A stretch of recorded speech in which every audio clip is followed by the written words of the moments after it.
Hey guys, tonight we're slipping into a fur-lined tunic, bracing ourselves against the sting of Arctic wind, and trudging into the icy world of the Vikings. You can almost hear the crunch of frost under your boots, smell the smoke from distant hearth fires, and feel the kind of cold that bites through every layer, right down to your bones. It's dark. Always dark. The sun dips below the horizon and forgets to come back for weeks. If you lived here, in this time, you'd better learn fast how to stay warm, or you'd freeze before you finished your morning porridge. And yes, spoiler alert, you probably wouldn't survive this. You tug your wool hood tighter as the wind slices sideways, dragging sheets of snow across the earth like nature's sandblaster. Welcome to a Norse winter, where even the trees shiver. The air smells like cold iron, your eyelashes are freezing together, and your nose, well, it's both running and frozen. Good luck with that. Your village isn't grand. It's a scattering of turf-covered mounds nestled into the land like molehills. But inside? That's where the magic of survival really begins. The longhouse door creaks open, and you step inside, greeted not by warmth exactly, but by a distinct shift from mortal peril to mild discomfort. The scent hits you first, a pungent blend of wood smoke, wet wool, goat, and whatever's fermenting in that barrel in the corner. You get used to it. Or you freeze. Those are your choices. A central hearth glows with low embers, and a blackened kettle simmers something vaguely edible, maybe stew, maybe last week's stew, reincarnated. Around the fire, people sit shoulder to shoulder, wrapped in cloaks and furs, trading heat like currency. Even the goats are invited tonight. Warm is warm, regardless of species. Fires in Viking homes weren't exactly bonfires of comfort. The hearth was small, maybe 3 logs if you were lucky. And because chimneys were not a thing yet, the smoke simply drifted up and out through a hole in the roof, unless the wind decided otherwise. Sometimes, it drifted back in. Congrats, now your lungs are smoked like fish. Still, that tiny fire meant life. People arranged themselves in rings around it, the innermost reserved for the elderly, the sick, or the most dramatic toddler in the room. You sit somewhere in the middle. Not important enough to hog the heat, not young enough to be sent to the outer edge where toes turn black. Speaking of toes, you wiggle yours under layers of wool socks and fur scraps. Even with boots off, your feet feel like they've been cryogenically preserved. Fun fact, Vikings sometimes stuffed their boots with straw or dry moss for insulation. No, it didn't smell great. But again, alive beats fragrant. The nights were long. Like, really long. In some northern parts, daylight barely made a guest appearance in winter. People measured time by the fire's rhythm and how many times they had to poke someone to stay awake before hypothermia claimed them mid-snore. And yes, that happened. A lot. But you learn to adapt. You learn the choreography of cold survival, when to feed the fire, how to rotate sleeping spots for optimal heat exposure, and how to ignore the fact that your blanket is also possibly a pelt from the neighbor's dog. It's not a glamorous life, but it's yours. And it beats dying in the snow with your face stuck to a tree. Historians still argue whether Viking communities deliberately designed their longhouses for thermal efficiency or whether survival instincts just accidentally led to smart architecture. Either way, those turf roofs. Brilliant. Layers of sod, supported by wooden beams, created insulation so effective you could have an entirely separate climate going on inside. A weird, smoky, goat-filled microclimate, but still warmer than outside. And then there's the fire ritual. Not magic, but maintenance. Someone always had to tend the coals. Letting the fire die overnight could mean frostbite by morning. Or worse. So there was often a firekeeper, usually the crankiest insomniac in the household. If that was you, enjoy waking up every 2 hours to poke logs and mutter curses into the darkness. Here's the kicker, firewood wasn't exactly plentiful. You couldn't just stroll to the corner Home Depot. Trees had to be chopped, dried, split, and hauled. By hand. Often through knee-deep snow. So fires weren't kept roaring all night. That was wasteful. The goal wasn't comfort. The goal was not dead. You glance around the longhouse again. Shadows flicker on the walls. People murmur in Old Norse, low and slow. A baby hiccups. A dog whines in its sleep. Your feet still feel like ice cubes, but your nose has thawed. Congratulations. You're officially alive, at least for one more night. And as the wind howls outside, and the fire pops a soft ember into the dark, you realize something strange, there's a calm to it. A strange peace. No buzzing phones. No honking cars. Just the rhythm of survival. And the occasional fart from the goat 2 feet away. It's not perfect. But in this frozen land, it's home. You wake, if you can call it that, to the sensation of something cold and damp touching your cheek. It's a fur mitten, or part of a sleeve. Maybe someone's elbow. Either way, it's not the comforting wake-up call you'd hoped for. Welcome back to Viking bedtime fashion, where clothing isn't about style. It's about not becoming a human popsicle. There's no such thing as sleeping in your underwear here. You sleep in everything. Layers on layers. Wool, fur, leather, and more wool, all clinging to you like meaty blankets that never got washed. You're wearing yesterday's tunic, last week's leggings, and quite possibly someone else's mittens. There's no shame in that. You dress for survival, not the runway. Though, if there ever were a Viking version of Project Runway, the challenge would be, create a garment entirely from sheep guts and seal hide, that doesn't kill the wearer. Let's break it down. Your base layer. Wool. Scratchy, itchy, homespun wool. It doesn't breathe. It doesn't stretch. It definitely doesn't wick moisture. But it traps warmth like a guilt trip from your grandma. Over that, you've got more wool, maybe a heavier tunic or coat, dyed with whatever vegetable didn't rot over the winter. Blues and browns were popular, though Vikings weren't afraid of bold color. Historians still argue whether deep reds and greens were common or reserved for special occasions, or for that one guy who always had to be extra. Then there's fur. Reindeer, fox, bear, or even dog, depending on what you could catch, trap, or trade. Vikings didn't waste much. If it had fur and wasn't currently biting you, it could become a jacket. And here's the fringe tidbit of the night. Some Norse folks believed certain animals had spiritual properties, so wrapping yourself in wolf hide?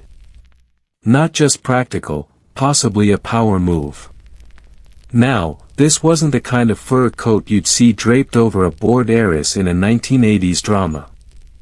Viking furs were bulky, heavy, often still slightly fragrant from their previous owner, and stitched together with rough sinew or gut thread. The smell alone was enough to keep frost giants at bay. Let's talk about your feet. Leather boots, if you're lucky, lined with animal hair and stuffed with straw, moss, or dried grass. Socks were hand-knitted from wool, sometimes 2 pairs deep, and always a little damp. Why? Because nothing in a Viking winter is ever truly dry. If your toes feel like they've been soaking in a freezer soup for 6 hours, you're wearing them correctly. And your hands? Mittens. Not gloves. Gloves were fiddly and inefficient. Mittens were superior for heat retention. Basically, all your fingers had to share one big wool party. Some mittens even had strings so you wouldn't lose them, just like a kindergartner. Because losing one mitten out in the snow could literally cost you a finger. Or 3. Now here's a bonus horror: lice. Warm layers meant happy little body critters, and no one had the luxury of daily baths. Clothing was rarely washed, maybe once every few months, and even then, only if the smell reached weapon grade. To cope, people sometimes froze their garments outside to kill the lice. Effective? Sort of. Pleasant? Not even a little. You glance around again. The longhouse is stirring. People are adjusting cloaks and scratching at seams. A few are picking at their hair. Someone's wearing a tunic patched with what looks like rabbit ears. You admire the creativity. In a world without synthetic insulation, you may do with what you had, and if that included repurposing your pet bunny into a neck warmer, well, may the gods forgive you. Viking children wore miniature versions of adult clothing. No tiny onesies here, just scaled-down cloaks and hoods. Parents wrapped their babies in fur sacks like portable meatloafs. Historians still debate whether babies were kept swaddled for warmth alone or if it also served to keep them from wriggling into a snowdrift while the adults slept. Outerwear was vital. Cloaks fastened with brooches or pins, often decorative, sometimes heirlooms, helped block wind and trap heat. Cloaks were so important, in fact, that they were sometimes named in wills. You don't leave behind money. You leave behind your warmest garment and maybe a mildly cursed knife. And while we're layering up, let's address headwear. Hats were usually wool or fur, sometimes both. Earmuffs? Not a thing.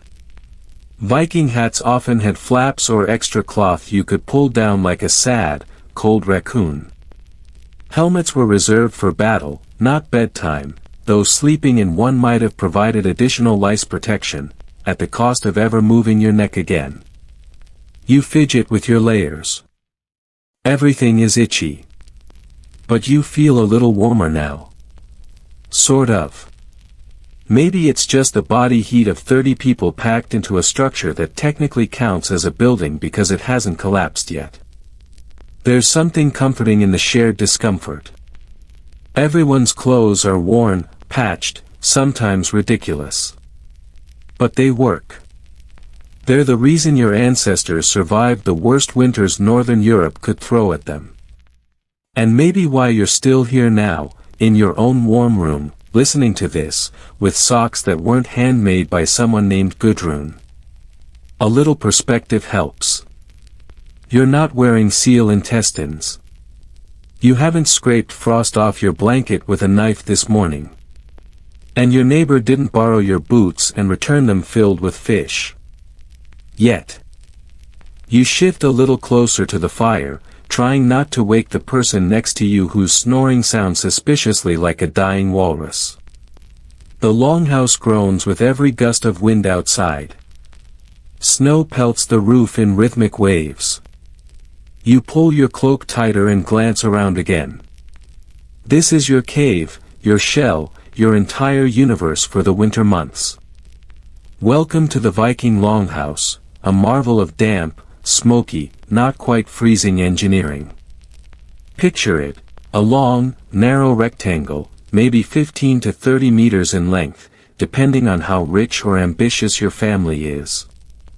The walls are timber or stacked stone, caked with mud or lined with turf to help with insulation. The roof is heavy with thatch and sod, yes, actual grass dirt layers, built up so thick that sheep sometimes graze on top of them in summer. No, really. Viking houses were occasionally topped with livestock. A very early and deeply questionable attempt at rooftop gardening. You're not alone in here, not even close. A large household might include 15 to 30 people, parents, grandparents, cousins, servants, foster children, and perhaps a few permanently bewildered thralls. Add to that the animals, chickens in cages, goats in corners, maybe even a prized cow in the back. Why? Body heat. Nothing like a big snorting animal beside you to keep your fingers from turning blue. The fire pit runs down the center, a channel of warmth and chaos. It's not especially efficient, but it's better than nothing. Sometimes 2 or 3 hearths glow weekly, especially in bigger homes, but mostly it's a single smoky trench that glows red by night and smolders gray by day. The roof has a smoke hole, but don't get too excited, it only kind of works. Smoke pools in the upper half of the room, forming what archaeologists call a smoke canopy, and what you'd call a throat-itching, eye-watering hell cloud. Cozy. Historians still argue whether this was a design flaw or just something people accepted as part of daily life. After all, smoky homes were common across the ancient world, and some even argue that the constant exposure helped preserve food, kill bacteria, and keep insects at bay. Or maybe it just made everyone cough until they got used to it. Hard to say. Let's talk about how you sleep here. Forget beds. Unless you're the chieftain, there's no plush down mattress waiting for you. Instead, it's wooden benches along the walls, layered with straw, woolen blankets, fur, and occasionally a pile of old capes. The lucky few sleep closer to the fire. The less lucky, you get the drafty end near the door. That's what happens when you show up late to the dinner rota. There's no privacy, no walls, no personal space. You sleep hip to hip, shoulder to shoulder, foot to face. Occasionally, someone snores directly into your ear. Children cry. A dog licks your toes. Someone farts and blames the goat. This is not luxury, it's heat logistics. Human bodies radiate warmth, and when you line them up like cordwood, it works. You all become one big communal radiator. Remember your bed? It's not even your bed. It's a shared sleep space, and it rotates. Sometimes by status, sometimes by usefulness. If you helped butcher a reindeer that day, congrats, you've earned middle-of-the-pack warmth. If you dropped a pot of soup, enjoy the icy edge. Some longhouses had small curtained-off spaces for the heads of household or elders, but even those were thin-walled at best. You could still hear every cough, whisper, and accidental toe stub from the other side. Which is probably why people developed the Viking equivalent of ASMR, soft storytelling, low singing, the gentle rhythm of weaving or carding wool by firelight. A soothing soundtrack of survival. Fringe detail, in some parts of Scandinavia, they may have added animal skins to the inside walls for insulation, or even hung tapestries or old clothes. Not for decoration, just to stop the wind from creeping through the cracks and stabbing you in the kidneys while you sleep. And oh yes, the wind. Longhouses were often built with the narrow end facing the prevailing wind, reducing exposure and preventing the roof from flying off like a thatched hat. Clever, no. The doors were small and low, partly to keep heat in, partly to make intruders awkwardly crouch and fumble if they burst in uninvited. Defensive architecture and passive-aggressive design, all in one. Sometimes there was a small loft above the beams, accessible by ladder or sheer stubbornness. It was warmer up there, heat rises, after all, but also smokier. Anyone sleeping in the rafters had to decide whether they preferred frozen feet or lungs full of soot. Decisions, decisions. And let's not forget rodents. Where there's straw, there are mice. And where there are mice, there are cats, if you're lucky. If not, you might wake up to the soft pitter-patter of tiny claws and the even softer chewing of what used to be your winter sock. You lie back on your makeshift sleeping platform and stare at the beams above you, half lit by the fading glow of the fire. Shadows flicker. The smell of stew, soot, and damp wool clings to everything. Someone coughs. The wind rattles the door again, like it's asking to come in. This house isn't comfortable. But it's protective. It's shared. It's built by hand and lived in with a kind of rough love. Every crack and creak has a story. Every singed beam has survived 100 nights colder than this one. And you? You're wrapped in furs, packed between two snoring cousins, your feet just inches from the fire pit, your face to the wall. It's not ideal. But it's warm enough. And in this frozen land, warm enough is the greatest luxury of all. You wake up because someone's elbow is in your ear again. This time, it's Berger. Of course it's Berger. He snores like a warhorn and flails in his sleep like he's fighting imaginary Saxons. You peel his arm off your face and try to reclaim your sliver of straw-stuffed bedding. Good luck with that, because when it comes to Viking sleep arrangements, personal space is a fairy tale. There are no bedrooms here. No, this is your side of the bed agreements. Just a long, communal sleep pile, with bodies tucked together in patterns that maximize warmth and minimize frostbite. Forget intimacy, this is a full-body contact survival strategy. You're packed in like herring in a barrel. People sleep head to toe, sometimes foot to foot, sometimes in awkward pinwheel shapes dictated by the fire's radius. You get used to waking up with someone's toes in your armpit. Or their beard. Or their breath.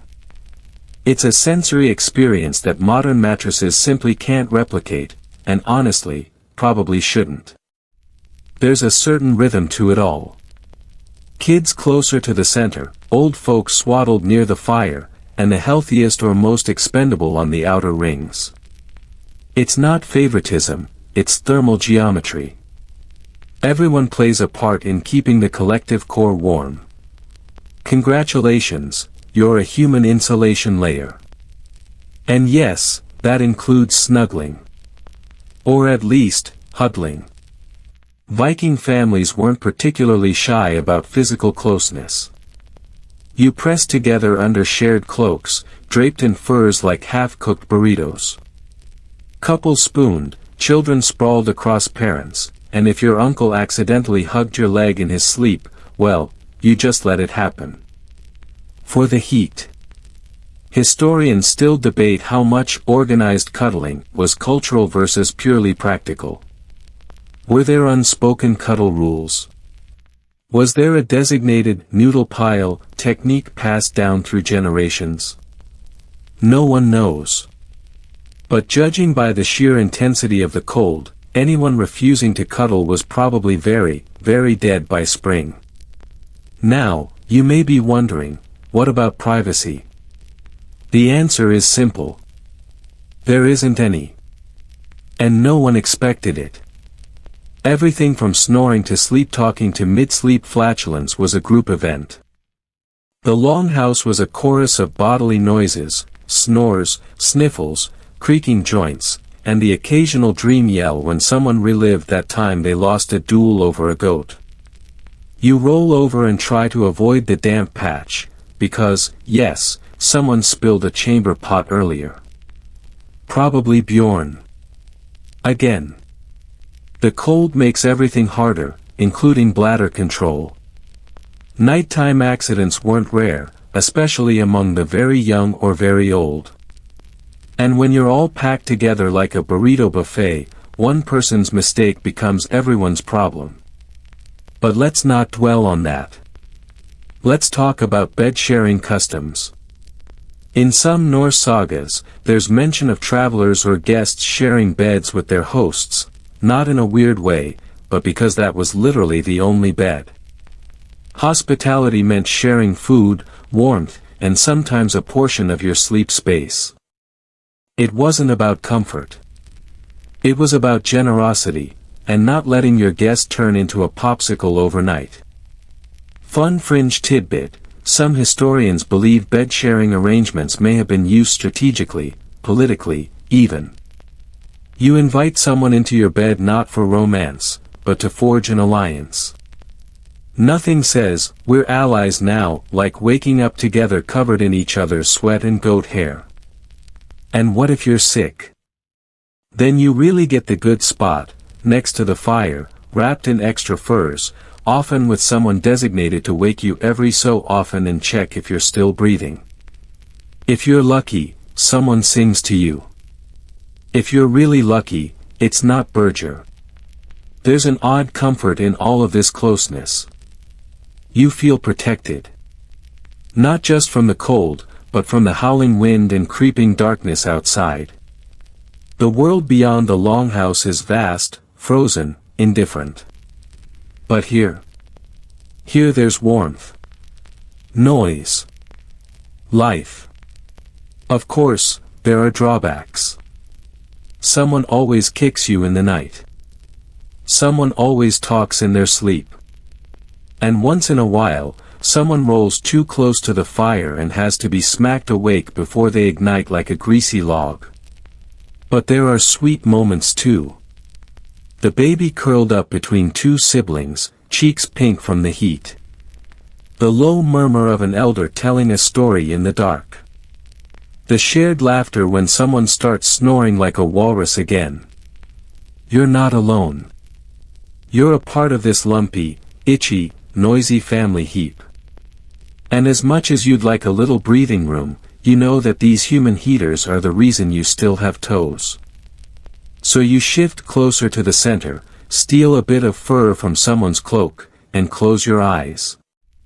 Outside, the wind keeps shrieking like it's auditioning for a horror movie.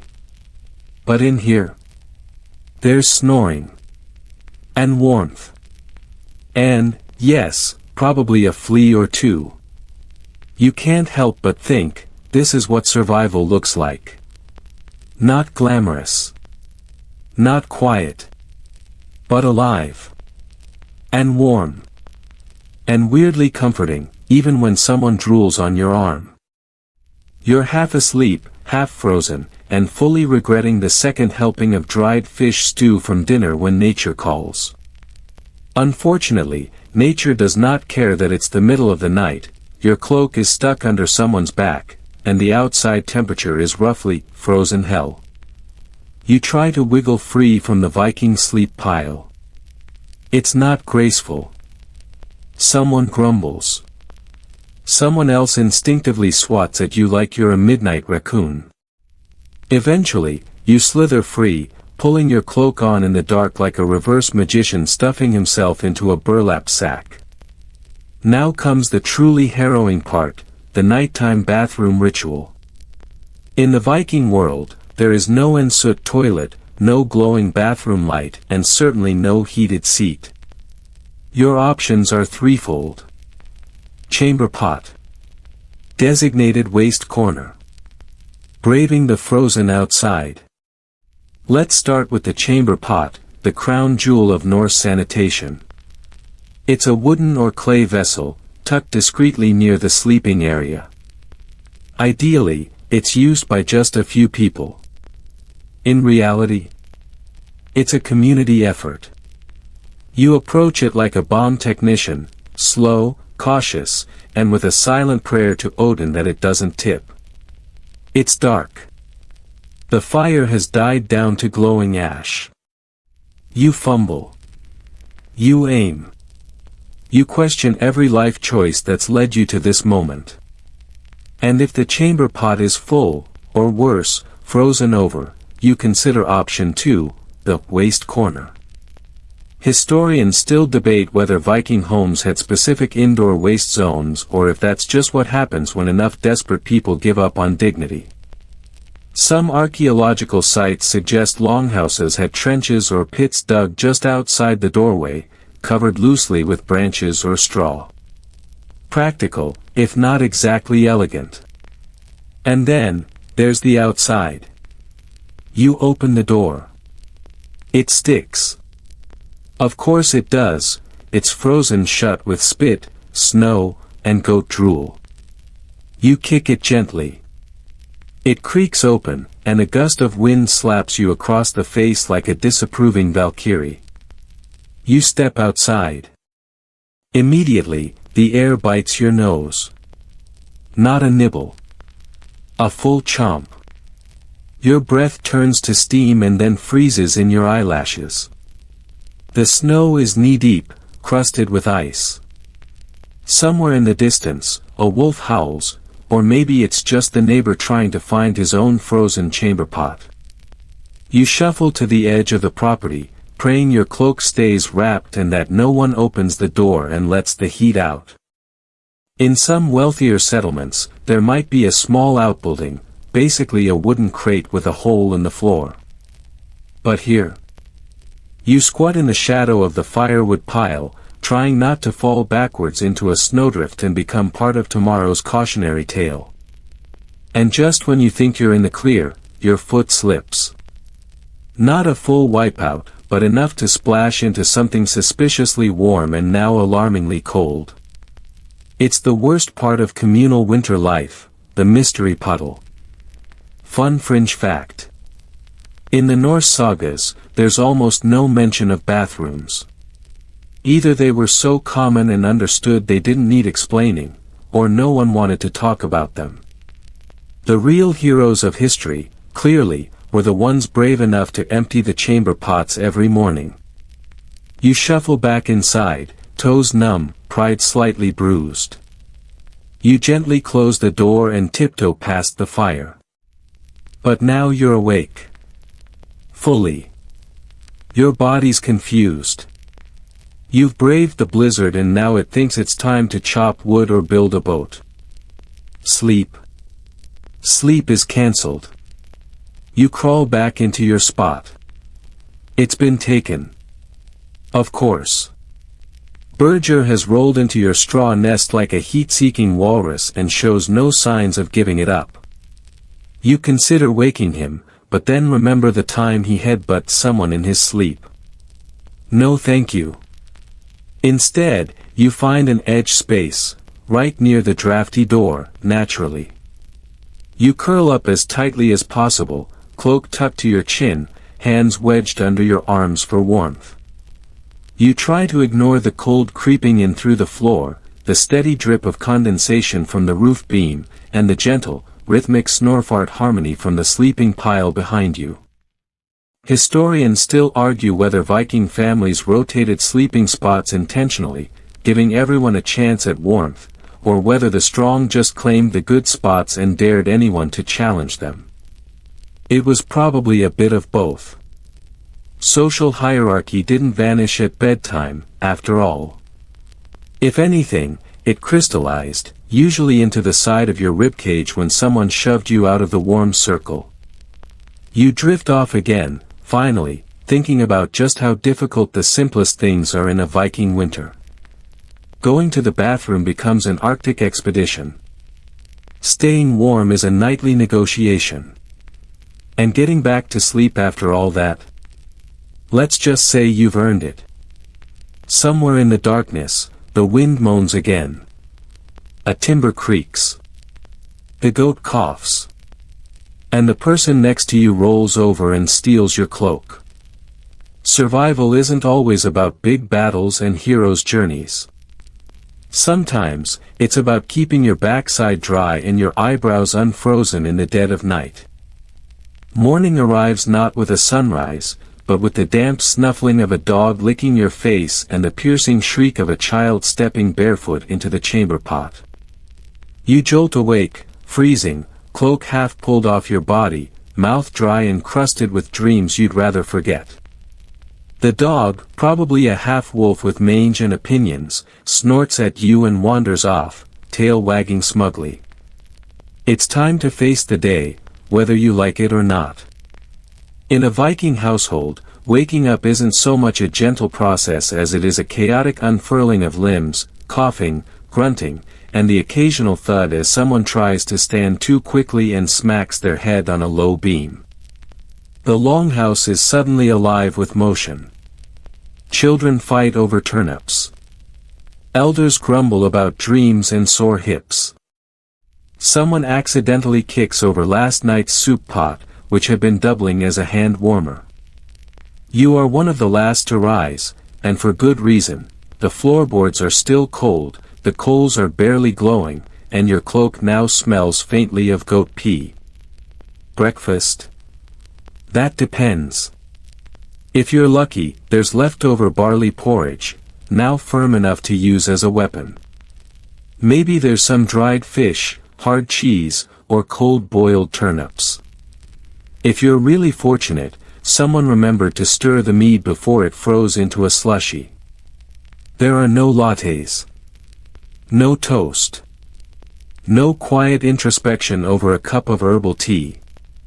Instead, it's eat quickly and move fast, because every person in this longhouse has chores to do and no one wants to be the last one out the door. You gulp down a chunk of porridge, trying not to think about whether it was covered or if someone stepped in it during the night. A child hands you a handful of snow and says it's for washing. You stare at them. They stare back. Neither of you blink.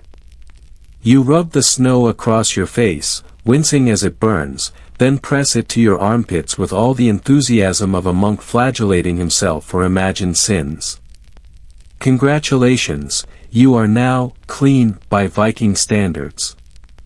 Now comes dressing. You're still wearing most of your clothes from yesterday.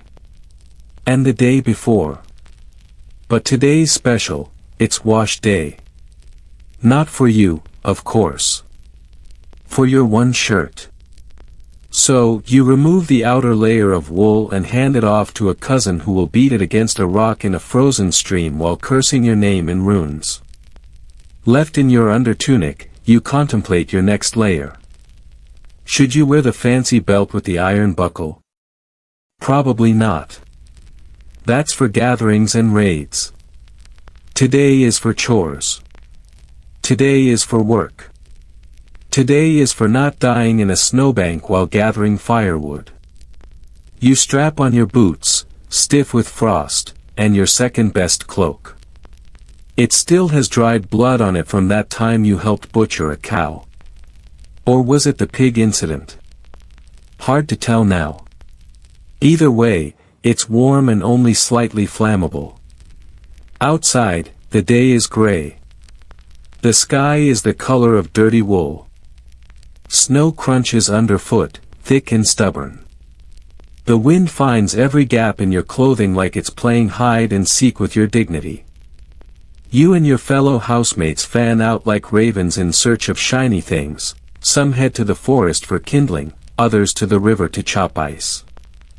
A few unlucky souls are sent to the latrine pit, which now doubles as a frozen monument to collective suffering. You're tasked with clearing snow off the roof. This is done with a long stick, poor balance, and zero concern for modern safety protocols. You climb onto the thatch, praying it doesn't collapse under you, and begin whacking at the ice like it insulted your ancestors. Chunks of snow and frost rain down, nearly hitting old Sigrid, who shouts something unprintable in Old Norse. You apologize with a nervous laugh. She throws a piece of frozen goat dung at you. You miss the city sometimes, if only there was one. Roof cleared, fingers numb, pride bruised, you climb down and are immediately sent to gather firewood. Again. Because in Viking winter, fire is the only thing between you and becoming a very historical popsicle. You spend the next 2 hours hauling damp logs and frozen kindling back to the house. Each trip is a workout. Each step is a negotiation between your aching knees and the gods of traction. You pass someone who slipped and is now covered in snow and anger. You salute them. They don't salute back. Back inside the longhouse, the fire has been revived. It smells like wet dog and burning dung. Glorious. You add your bounty to the pile and receive the closest thing to Viking praise, a grunt from the old man near the hearth and a piece of dried apple tossed your way like a bone to a loyal dog. You eat it slowly, savoring its leathery texture and faint hint of sweetness. In a world of turnips and cold feet, it's the closest thing to joy. Night will come again soon. The chores will repeat. The chamber pot will fill. Your cloak will once again disappear into the night. But for now, you sit by the fire, half asleep, half frozen, and entirely alive. This is Viking winter. And somehow, you're surviving. By mid-morning, the longhouse is a hive of productive suffering. The smell of sweat, smoke, wet wool, and boiled fish seeps into the air like a curse that cannot be lifted.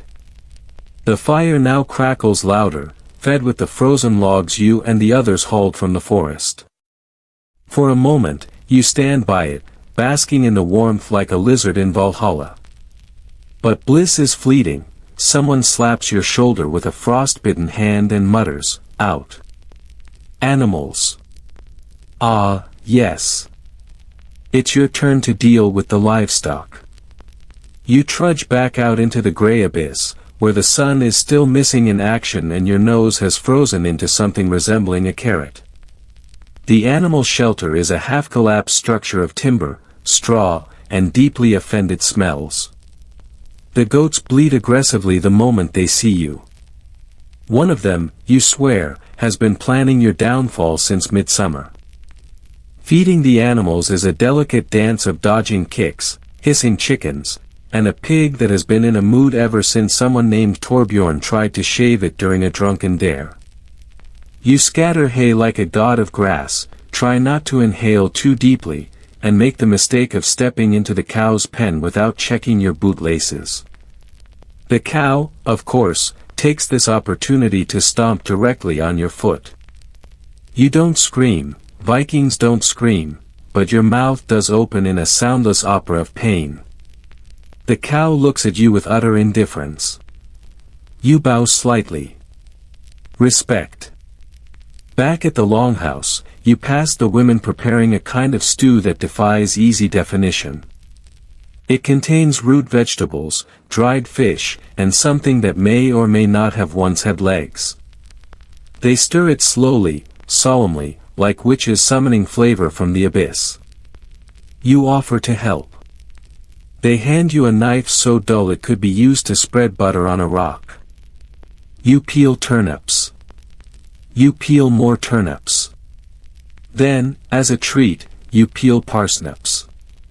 Each root vegetable is as dirty and suspicious looking as the last. You wonder briefly if the gods ever eat anything this bland in Valhalla. Maybe they just laugh at you instead. Conversation swirls around you in a mix of Norse grunts and passive-aggressive muttering. One of the older women is complaining about the younger generation's inability to stitch properly. A man near the door is arguing that snow is, in fact, edible if you're desperate enough. A child asks if trolls are real. Someone throws a clump of hay at him and says, "Look in the mirror." Once lunch, if it can be called that, is served, everyone gathers around the hearth. Bowls are filled with something thick, hot, and lumpy. It tastes like resignation but with a hint of salt. You eat every bite. Hunger is the finest seasoning, after all. After the meal, there's a brief lull. The kind of silence that isn't peaceful, but rather an inhale before the next bout of misery. You try to warm your hands near the fire again, but someone has spilled soup in the ashes and now the entire area smells like burnt regret. You're assigned to mending clothing, because your fingers still work and the seamstress is threatening to stab someone with her bone needle if she doesn't get help. Sewing, in the Viking world, is not a quiet, delicate task. It's done loudly, with commentary, judgment, and an occasional fight about whose stitches are tighter. You're given a tunic with a hole in the armpit the size of your fist. The wool is coarse and smells like someone wore it through 3 plagues and a sheep uprising. You patch it slowly, badly, and are told, without malice, that your work resembles a troll's toenail. This is a compliment, relatively speaking. By now, the sun has lowered its head behind the hills, exhausted from looking at you people all day. Shadows stretch across the snow like lazy wolves. It's nearly time for the evening routine, which involves dragging water, chopping more wood, and checking the traps set earlier for rabbits or the occasional unlucky bird. You volunteer to check the traps. It means walking alone through the woods with nothing but a stick, a bad attitude, and a vague hope that you don't become dinner for something hungrier than you. The traps yield 1 rabbit and a very angry weasel that you wisely decide to leave alone. You return victorious. Or at least, not mauled. As you approach the longhouse again, light flickers through the slats, firelight, shadows dancing like ghosts across the snow. Smoke curls into the twilight sky, and the sound of someone laughing, truly laughing, echoes across the clearing. For a brief moment, the grimness fades. The air feels a bit warmer, or maybe that's just the blood returning to your face. You step inside, rabbit in hand. Someone claps you on the back and says, "You didn't die." That's something. You nod. It is, indeed, something. The day isn't over. Not yet. But you've endured its worst hours with all the grace and stubbornness of a true Norse survivor. Your cloak is wet, your fingers ache, and your clothes smell like goat. But you're here. Still standing. Still shivering. Still, somehow, absurdly, alive. As the bleak afternoon stumbles into early evening, the longhouse transforms from a den of labor into a communal hearth of controlled chaos. The fire, now fully revived, casts flickering shadows against the timber walls, illuminating soot-streaked faces and woolen tunics patched more times than you care to count. A damp fog of steam, sweat, and smoke floats near the ceiling beams like an old spirit that refuses to leave. If it had a voice, it would probably groan. You squeeze through the narrow row of benches toward your usual corner, just far enough from the fire to avoid melting, yet close enough to absorb the illusion of warmth. You sit down beside an elder who smells faintly of smoked fish and regret. He nods once, then resumes gnawing on what may be a chunk of preserved lamb or a repurposed shoe sole. You choose not to ask. Dinner is served again. And by served, you mean ladled haphazardly into wooden bowls. Tonight's delicacy, porridge with a few suspicious lumps. It's unclear whether those lumps are grain, gristle, or accidental bone. You chew carefully and try not to think about it. Around the hearth, people begin to loosen up. Someone pulls out a crude flute carved from bone and begins playing a melody that sounds like a goose with bronchitis. Someone else drums on a pot with a spoon, offbeat but enthusiastic. Together, it forms the soundtrack to your suffering. Then come the stories. The elders love this part of the night, the time when they can sit back, sip thick beer, and terrify the children with tales of sea serpents, berserker ghosts, and the time a man sneezed during a raid and was struck down by Thor for ruining the element of surprise. You're pulled into the circle, of course. No one escapes.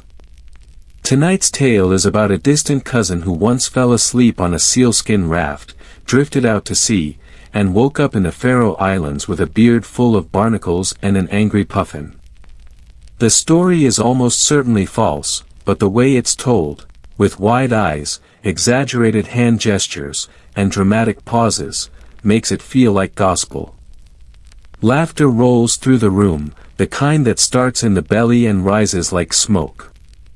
It's sharp and raw and just a little desperate.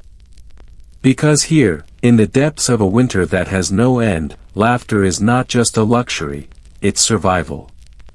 You join in, even if you don't know why you're laughing. Maybe just because everyone else is. Maybe because it's that or weep into your soup. As the stories wind down, the children are finally bundled into furs and straw pallets, poked into sleep with lullabies that sound more like battle chants. You help stack some firewood inside the hall, knowing full well it'll be gone by morning. Every time the door opens, a violent draft barges in like a drunken Viking demanding hospitality. It steals the warmth and replaces it with cold teeth. There's talk of the upcoming solstice festival. Plans, complaints, and half-hearted arguments about whether the dried berries will last or if the mead barrel has already been tampered with by nosy neighbors or clever rats. You remain quiet. You've learned that in Viking society, silence is often smarter than truth. Especially when it comes to shared rations. Eventually, you make your way to your bedding, a straw-stuffed sack laid near the wall, beside someone who snores like a wounded bear. You stuff moss into your ears. It doesn't help.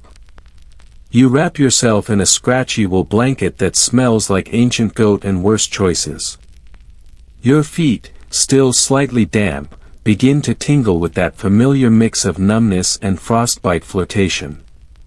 As you lie there, staring at the smoke-stained beams above, you begin to drift into a kind of half-sleep, a place between dreams and survival, where even the smallest comforts become monumental, the warmth of the fire, the echo of laughter, the strange peace of being crammed into a smelly hut with people who smell just as bad as you do.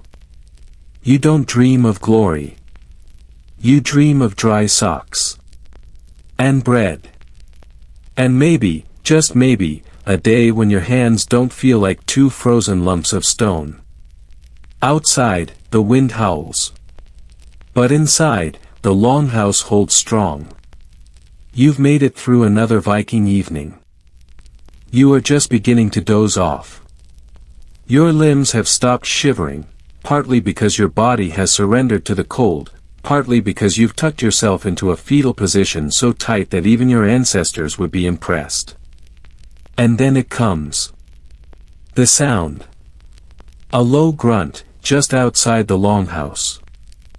Not quite animal. Not quite human. You freeze. You listen. Your breath shallow. The snore from the warrior beside you, a sound that previously felt like a curse, now feels oddly comforting, proof that someone else is still alive and breathing. Another grunt. Then footsteps. Slow. Wet. Squelching. You roll over in your straw bed and peer toward the smoke hole at the roof of the longhouse, as if it might offer a divine signal. But no guidance comes, just smoke and darkness. You know what this is. It's your turn. The night watch. You groan internally. You had hoped someone forgot your name when they picked tonight's rotation, but no. A bony hand reaches over in the gloom and shakes your shoulder. It's Bjorn. Of course it's Bjorn. He never forgets anything, not even petty things like who accidentally knocked over his butter churn last month. You sit up, wrap your cloak around yourself, and rise into the frigid air like a resurrected corpse. Your knees crack. Your spine protests. You trudge toward the exit, where a few other unfortunate souls are already preparing. One is still half asleep and accidentally puts his helmet on backwards. Outside, it's a different world. The air hits your face like a slap from an ice witch. The sky is heavy with clouds, no stars, no moon, just the thick ink of night. Snow crunches underfoot with a sound that is both satisfying and mildly ominous. The darkness feels alive, like something breathing just out of sight. Your task is simple: walk the perimeter of the village, check the fences, listen for movement, and pray nothing needs to be killed. You carry a torch in one hand and a dull axe in the other. You call it an axe, but in truth, it's more like a sharpened spatula on a stick. Not the kind of thing that inspires confidence. The first hour is quiet. You pass the goat pens. The goats stare at you with their demon eyes, unmoving. One bleats softly. You nod. It's hard to tell if that was a greeting or a threat. You continue walking. The snow has smothered all sound, like the world is wrapped in cotton. Every step feels like it echoes too loud. You whisper to yourself just to make noise. Something about how you'd rather be asleep in a hayloft than freezing your spleen off trying to look heroic. And then you hear it again. A grunt. From the tree line. You squint into the shadows. Could be a boar. Could be a bear. Could be Eric the Black relieving himself after too much ale.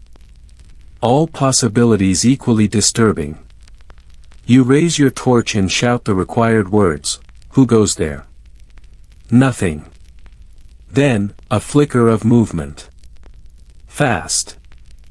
Low to the ground. You grip your axe tighter and advance. Your companion, who, up until now, has done a wonderful impression of a scared tree, finally speaks. I think it's just a fox. Foxes don't growl like that, you whisper. Neither do geese, but the one last week nearly murdered me. Fair point. You push forward toward the noise. The torchlight dances across the snow, revealing hoofprints. And not the friendly goat kind. Big ones. Pointed. You glance at your companion. His eyes are wide enough to hold the moon if it were out. Do you think, Draugr, he whispers. You wish he hadn't said that. Draugr, the undead. Spirits of greedy men who refuse to stay dead. Supposedly they wandered at night, jealous of the living, swiping livestock and sanity in equal measure. No such thing, you mutter. But your tone is not convincing. You both fall silent again. The darkness feels closer. Eventually, after pacing the entire village wall and poking a few snowdrifts just to be sure they're not corpses or wolves, or corpse wolves, you return to the longhouse. You slap snow off your boots, duck back inside, and immediately get hit by the wall of smoke and stink that now somehow feels comforting.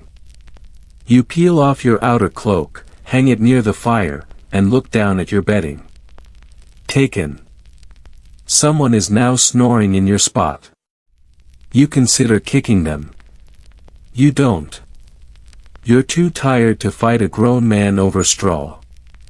You find a new place by the wall. The air here is colder. The floor harder. But you lie down anyway and pull your blanket over your head like a dying monk. Sleep comes in waves. You drift in and out. In one moment, you dream you're a wealthy lord in a warm stone hall eating roasted apples and venison. In the next, you're still on the night watch, endlessly pacing snow. Around you, others toss and turn. A baby cries. Someone farts with conviction. Somewhere nearby, someone mutters in their sleep, the bread, it's alive. No one stirs. Just another Viking dream. Then comes the cold draft again. Someone's opened the door. A rush of air sweeps through the hall like an Arctic curse. You burrow deeper, tucking your hands beneath your armpits like a freezing squirrel. The door closes. Darkness returns. You think, for a brief second, about what you're doing with your life. This cold, this discomfort, the danger. And yet, there's a strange pride in it. You've survived another day. You've kept the fire lit. You haven't been eaten. That's a win. Outside, the wind howls like a lost god. Inside, you finally fall into proper sleep, deep and dreamless. Until someone steps on your face trying to go relieve themselves in the midden pit. You groan. Welcome to the night. You wake at dawn, or what feels like it, though in the Arctic North, dawn is more of a suggestion than a guarantee.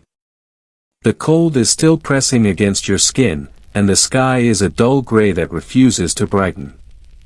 Your limbs feel stiff, like they've been carved from frozen oak. You stretch, crack your neck, and shove aside the fur you've been sleeping under. It's time to move. The village isn't going to maintain itself, after all. Today, your task is essential, chopping and hauling firewood.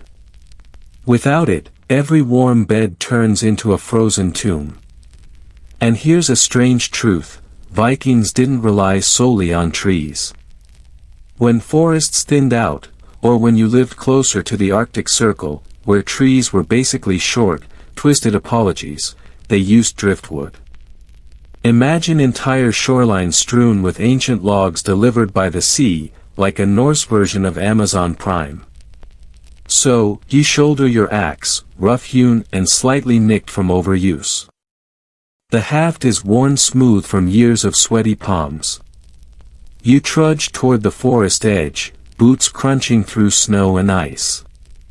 Every step threatens to sink you into the past night's snowfall. It's like nature is trying to reclaim you, one slow swallow at a time.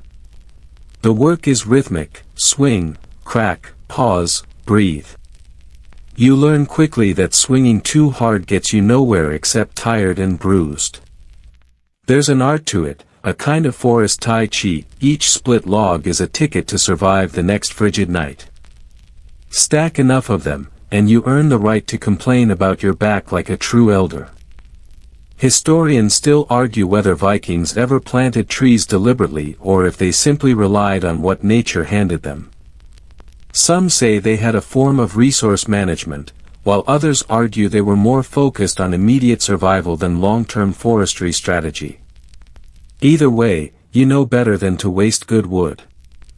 Waste is a luxury you can't afford when the temperature tries to eat you alive. Back at the longhouse, people are already preparing for the evening. You drag the sled of logs to the main door, where two older children help unload. This isn't just helpful, this is training. Everyone works, from the moment they can lift a stick to the moment their hands stop working altogether. Inside, someone is feeding the hearth with the last of the morning's kindling.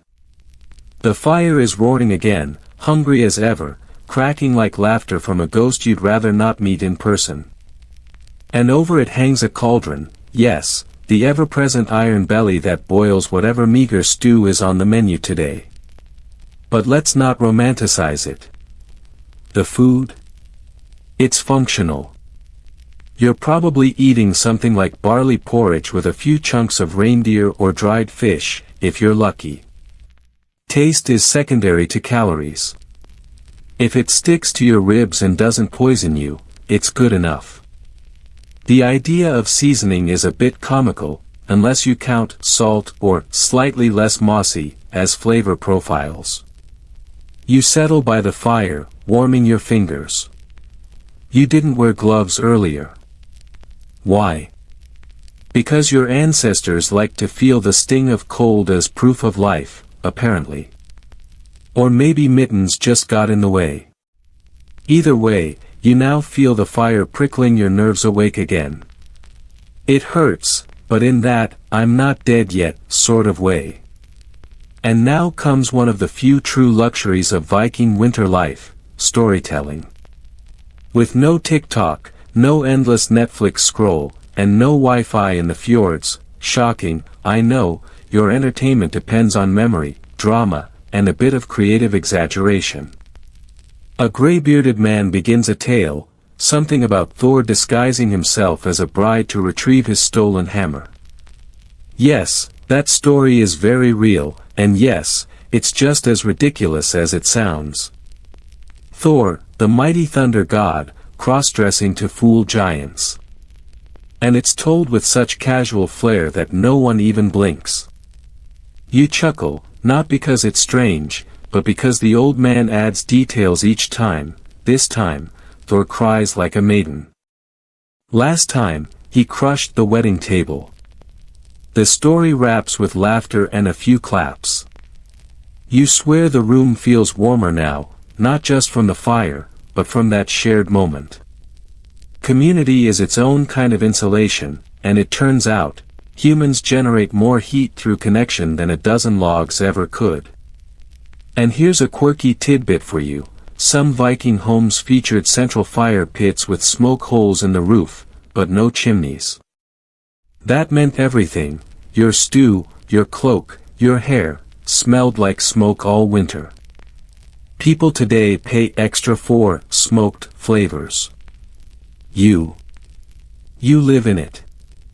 You are it. Your father nods at you across the room. It's your turn to check the livestock. Goats, sheep, and a surly cow or two, they're all huddled in the adjoining pen, which, yes, is technically indoors. Not because Vikings loved cuddly cows, but because their body heat helped warm the home. Multi-species central heating, surprisingly effective, slightly fragrant. You step into the enclosure, nostrils assaulted by the heavy scent of animal life. It's gross, but it's also survival. You check that none of the goats have escaped, again, that the cow hasn't kicked down her pen, again, and that the sheep are still mostly sheep and not yet meat popsicles. Back inside, the room buzzes with quiet conversation. Someone is weaving, their fingers dancing over a loom in patient, repetitive motion. Another is carving a wooden spoon, yes, because one broke yesterday during the porridge melee. And outside, the wind howls like a lonely wolf, rattling the wooden walls, reminding you that the cold never sleeps. You sit again, body sore but content. Your fingers still smell like pine and goat. The fire spits sparks. Someone hums an old tune, and others join softly, their voices blending like wind through birch trees. And for one slow, fire-lit moment, you're not just surviving. You're living. You're part of something ancient, stubborn, and weirdly cozy. You wake with a stiff spine and fingers that ache before they even start to bend. The fire has turned to gray husks and the wind is howling like a pack of wolves outside your turf-roofed hall. And you're alive, but just barely. The hearth's warmth never quite reaches the icy air tucked into every drafty crack of the longhouse. So how do the Vikings keep from freezing solid like a spilled meat barrel left outside overnight? By now, you've picked up that survival here isn't about comfort, it's about routine, grit, and a shocking lack of modesty. You bundle in the same wool tunic you've worn all week, maybe longer. It's itchy, smells like old cheese, but it traps warmth like a loyal dog. Layers are your best friend, a linen under tunic, woolen trousers, leg wrappings crisscrossed up to the knees. Over that, maybe a bearskin cloak if you're lucky, or if your cousin Bjorn hasn't borrowed it again, just for one night. Spoiler, he did. He always does. Still, no matter how much you pile on, there's only so much your clothes can do when the fjords freeze and your breath fogs up like dragon smoke. That's when you resort to the most old-school solution in the book, body heat. Families sleep packed tighter than a longship crew, sometimes even animals are invited to the cuddle fest. A goat named Ragna might snooze next to your sister. The family dog curls up by your feet. No one complains. In fact, your smelly, snoring brother might be your best hope for not becoming a Norse cycle. And yes, there's a word for it, huddling. No fancy science needed, just proximity and shared misery. Children nestle between their parents. Elders get the warmest spots closest to the fire pit. You, being young and expendable, are further out, close to the wall, aka the frost zone. You don't mind though. It builds character. And chilblains. Meanwhile, over in the elite households, if you're imagining roaring fireplaces and down-stuffed blankets, think again. Even the Jarl's longhouse doesn't have chimney flues. The smoke rises and hangs, trapped in the beams, giving the rafters a permanent smoke-tearing hue. You sometimes sit cross-legged near the hearth just to get a whiff of warmth and a face full of smoke, blinking like you've just been pepper-sprayed by Odin himself. Interestingly, historians still argue whether Vikings truly preferred these open-pit fires over more contained stone hearths. Some believe it was cultural, others practical, and some suggest it was just what they could manage with the materials at hand. But one thing's for sure, ventilation was a suggestion, not a guarantee.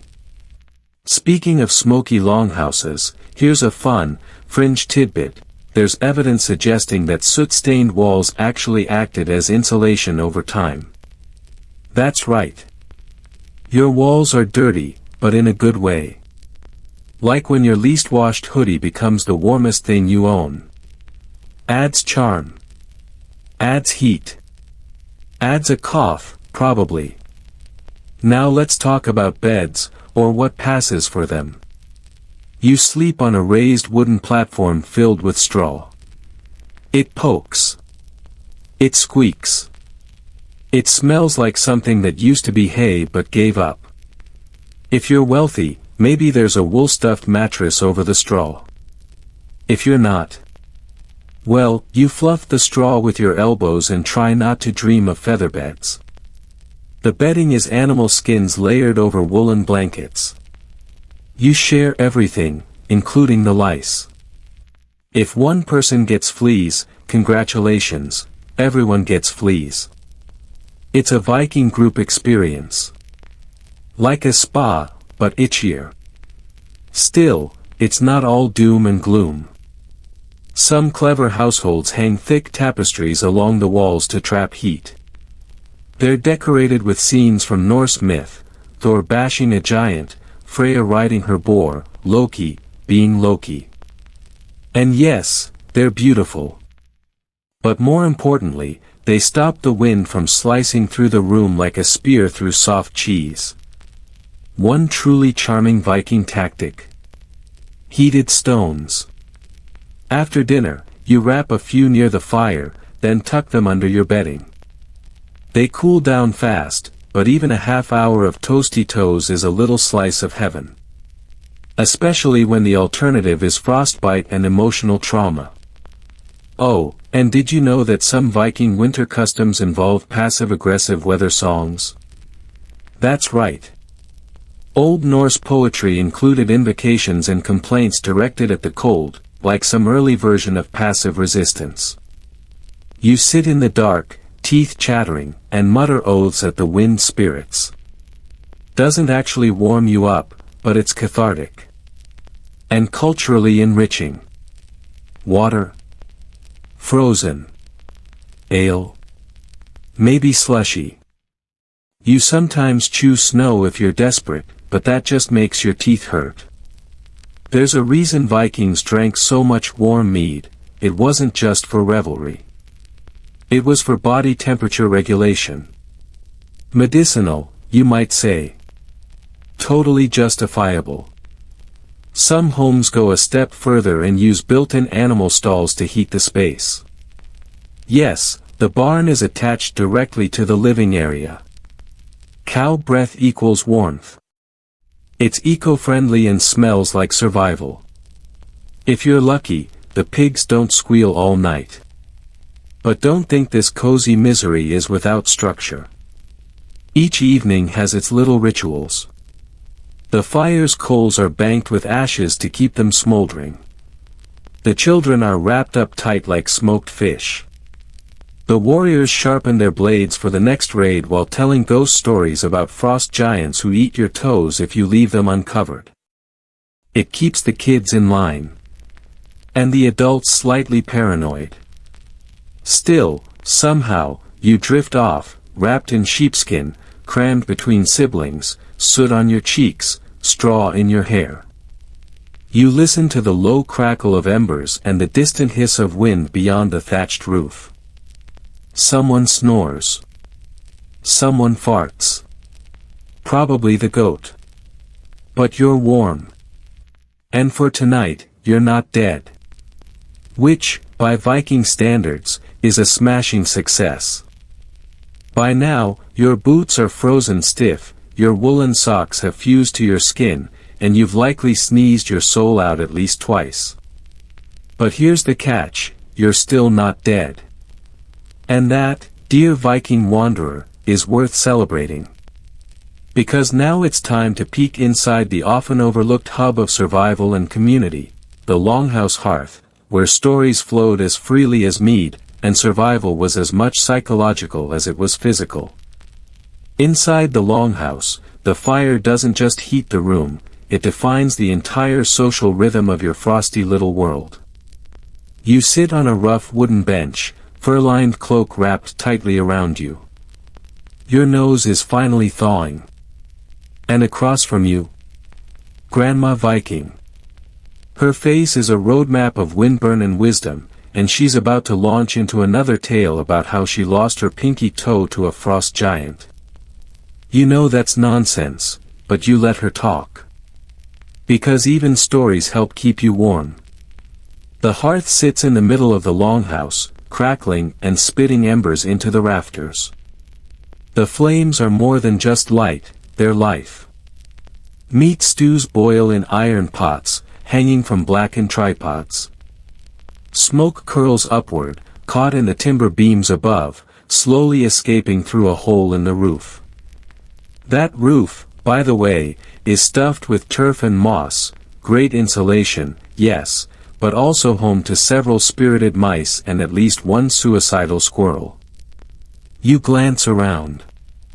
The family is packed in here like fish in a barrel, cousins, in-laws, livestock. Yes, the sheep are inside. They sleep in a corner stall, probably warmer than you, and they stink to high heaven. But it's a necessary kind of stink. Their warmth matters, their wool matters, and their presence means you might still be alive come spring. This isn't just a place to nap, the hearth is the beating heart of the household.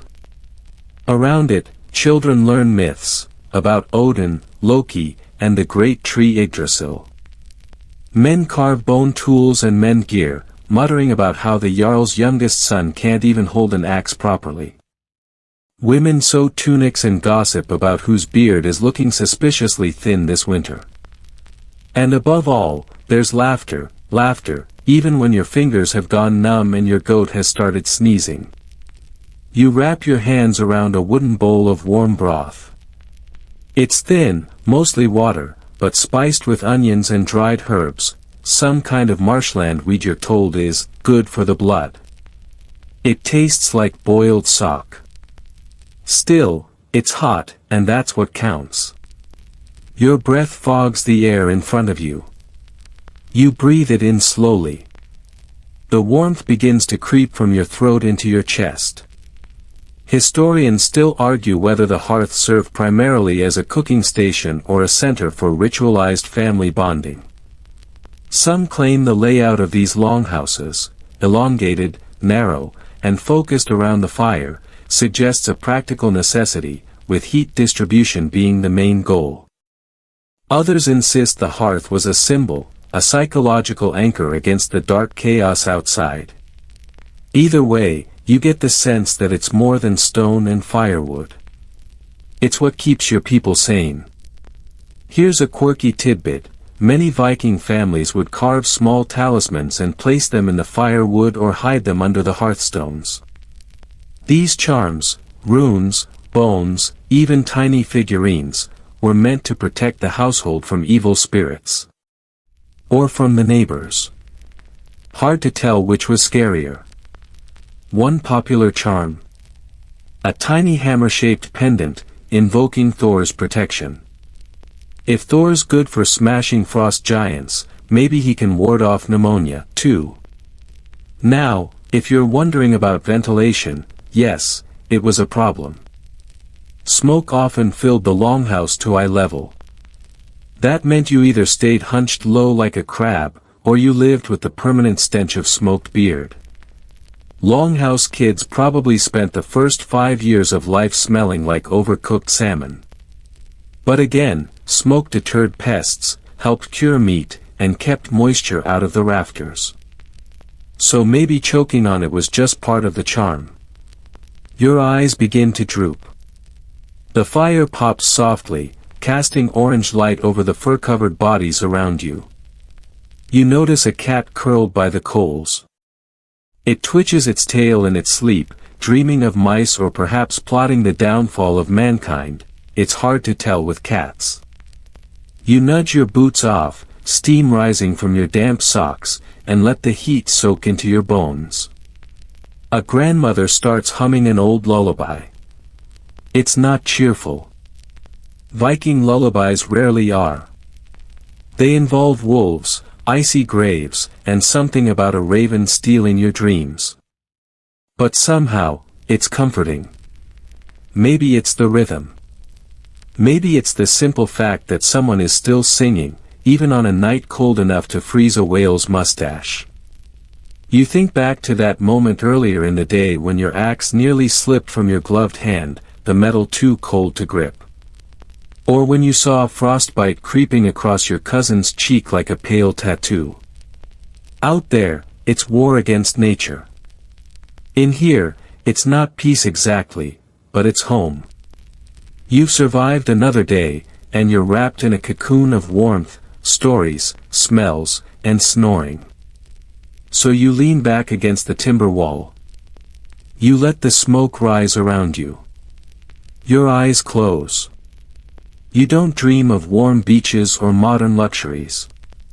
You dream of summer raids, of full bellies, of not having to share your bedding with a flatulent goat.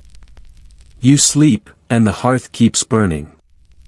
You awaken not with the warm rays of sunlight brushing your cheek, but with the sound of someone loudly coughing and a pig squealing indignantly in the corner. Morning in the Viking longhouse isn't a peaceful affair. It's a chaotic symphony of hacking lungs, clattering pots, and grumbling elders trying to locate their missing boots. And don't forget the goose. There's always a goose involved for some reason, honking like it owns the place. You blink away the crust of sleep, feeling your limbs protest with that stiff, frozen ache unique to winter mornings. Your breath still clouds the air in front of your face, and the fire, once glowing and strong, is now a dull pile of ash and half-burnt logs. Someone was supposed to keep it stoked overnight. Probably Bjorn. Lazy bastard. No wonder his beard froze solid last winter. Time to get moving.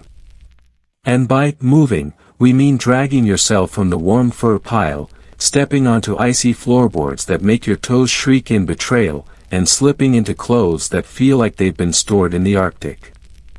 You shuffle toward the fire pit. Rebuilding it is a sacred task, mostly because if you mess it up, everyone might freeze before lunch. You take the flint and steel and begin striking. Sparks fly. Nothing catches. You strike again. Again. Still nothing.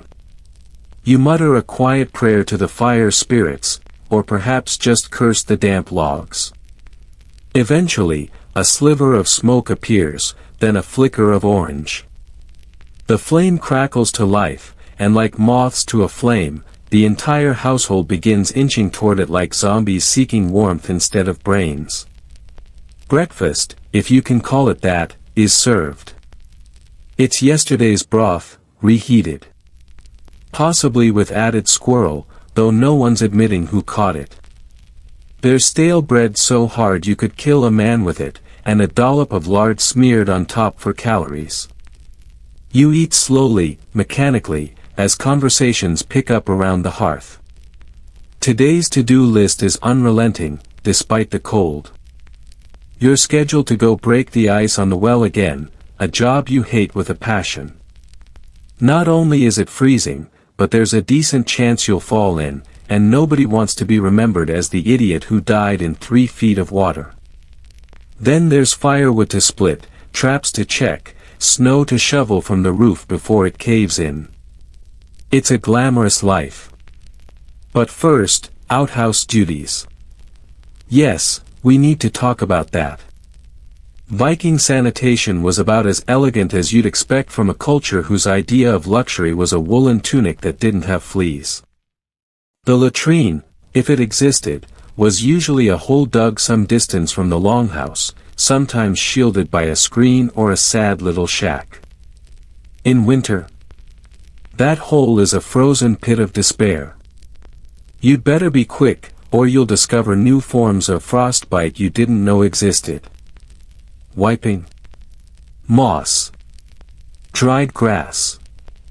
Sometimes, nothing at all. Hygiene was interpretive. Now, for the brave and slightly richer among you, there might be a wooden seat, an early form of a toilet, perched over a pit. Don't get excited. The pit wasn't cleaned out often, and sometimes rats lived in there. If you're feeling brave, we can talk about how archaeologists find parasite eggs in Viking poop samples. But perhaps we'll save that for another sleepy evening. Back inside, your mother is weaving. Her loom is clunky but cleverly designed, strung with wool dyed using crushed berries, bark, and the occasional fermented lichen. Colors are limited, mostly earthy reds, browns, and yellows, but the patterns she weaves are intricate, almost hypnotic.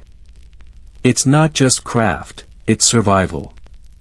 These cloaks, mittens, and tunics are what stand between you and a frozen, undignified end. The children are playing a game involving stones and shouting. Someone cries. Someone laughs. Someone bleeds. You glance out the narrow window slit. The wind is picking up. Snow whirls across the fjord like angry ghosts. You sigh. Another storm is coming. Afternoon is brief in Viking winter. The sun arcs low, casting long blue shadows across the snowdrifts. You and your brother haul wood from the edge of the forest, wrapped in layers that feel more like armor than clothing. Every step is heavy. Every breath stings. And yet, there's a kind of rhythm to it, a quiet understanding that this, too, is what it means to live. The forest groans under the weight of snow. Ravens circle above, calling out with voices that sound eerily like laughter. You reach the pile of logs from yesterday, pull them free, and start hauling them home. Every crack of a branch, every crunch of snow beneath your boots reminds you that this world, while beautiful, doesn't care whether you make it or not.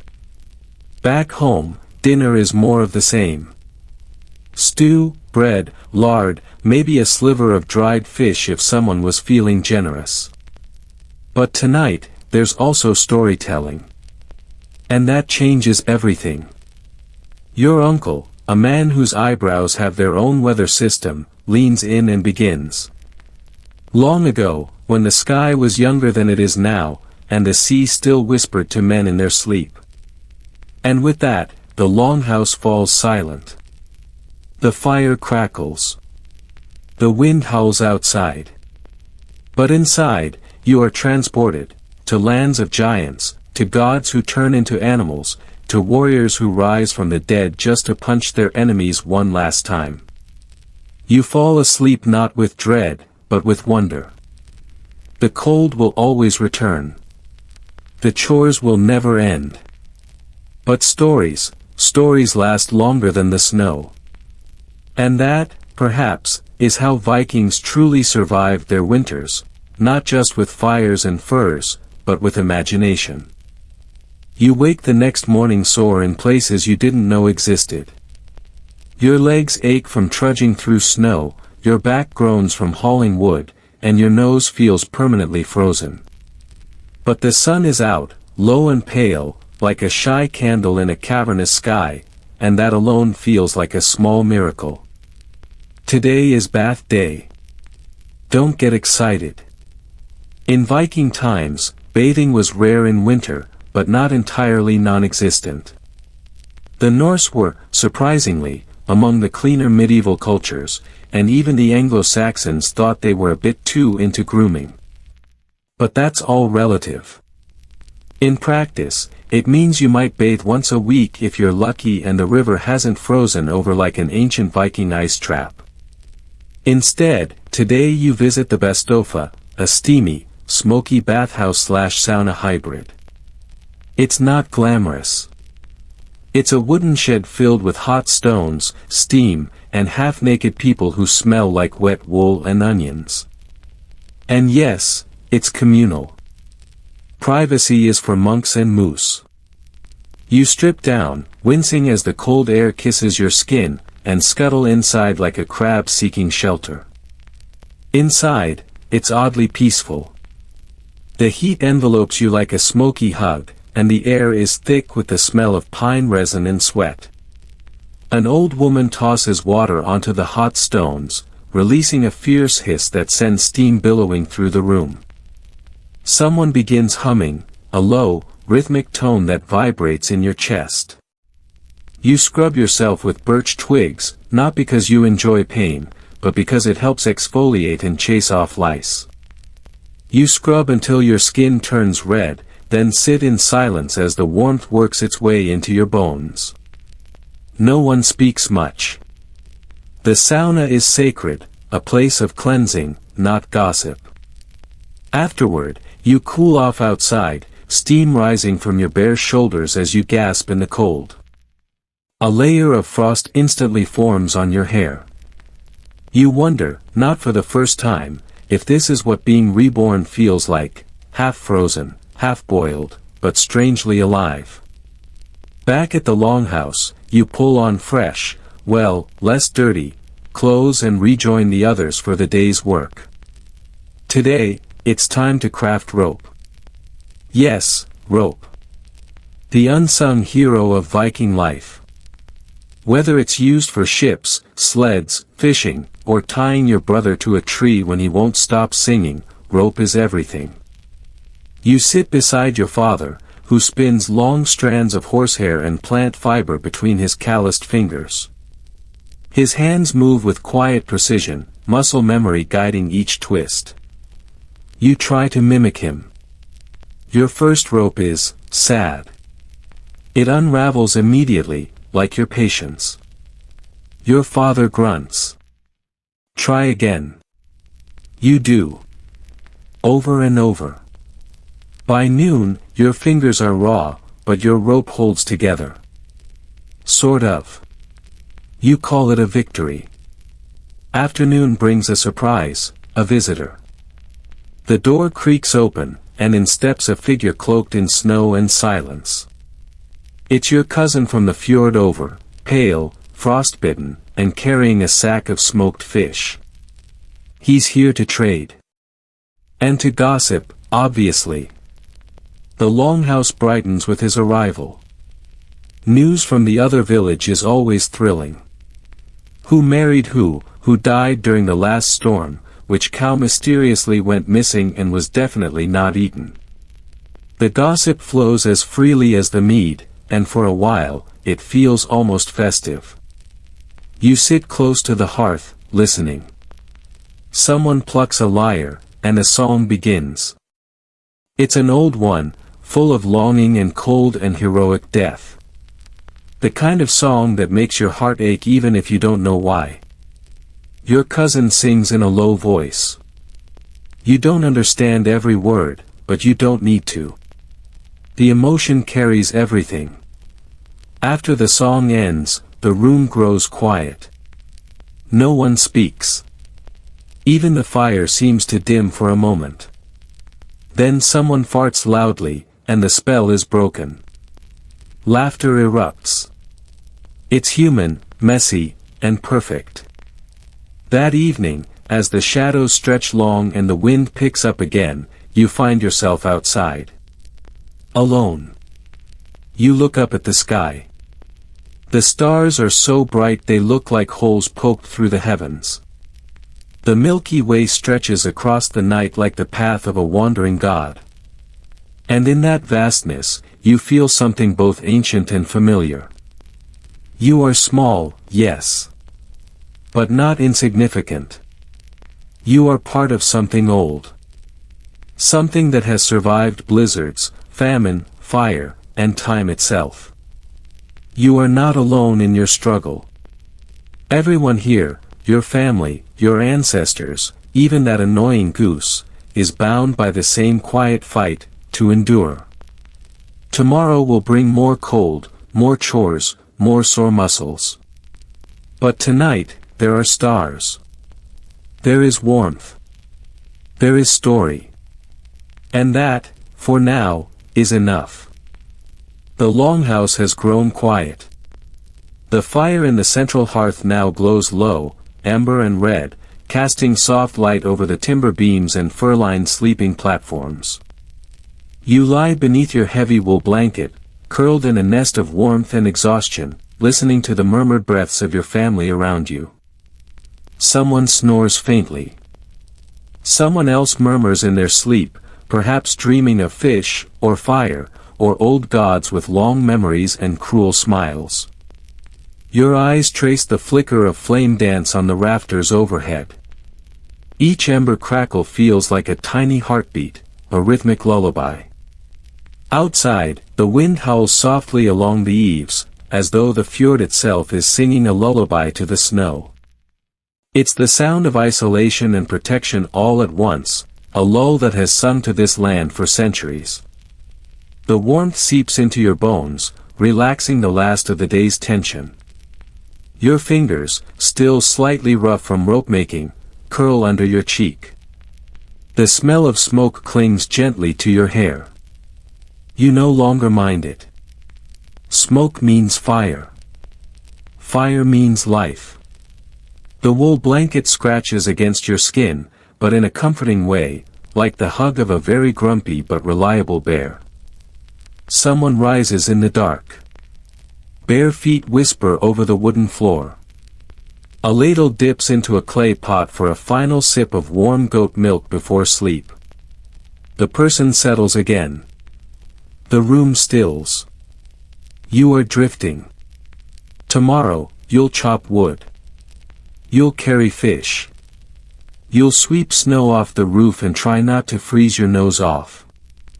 You'll listen to old stories told in low voices and carve runes into wood while pretending not to listen too closely. Maybe you'll try singing again, though your brother will certainly threaten to shove snow down your back if you do. But tonight? Tonight you are just here. Breathing. Warm. Held by the ancient rhythm of the longhouse, the rhythm of fire, snow, sleep, and breath. You remember an old lullaby, hummed to you when you were very small. You hum it now, barely above a whisper, just for yourself. Sofu unga astin min. Sleep, my young love. The words curl like smoke into the rafters, joining 1,000 years of similar songs. Generations of children have lain where you lie now. Generations have survived winters more brutal than this, borne burdens heavier than yours, and still found a way to sleep with a smile on their lips and straw beneath their head. The Norse did not fear sleep. They welcomed it, an escape, a relief, a kind of little death that gave strength for the next day's labor. You close your eyes. You imagine sailing through dream fjords in a longship made of starlight and pine. You imagine feasting with old gods around bonfires, trading riddles with foxes, and wrestling snow spirits who smell of ice and pine sap. You imagine finding warmth in the heart of a storm, and laughter in the belly of a blizzard. You are a child of this frozen land. You are small, but you belong. The hearth sighs. A spark pops.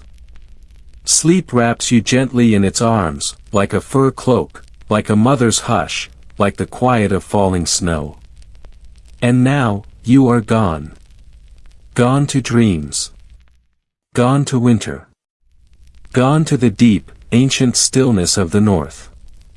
Good night, little Viking. Sleep well. And wake strong.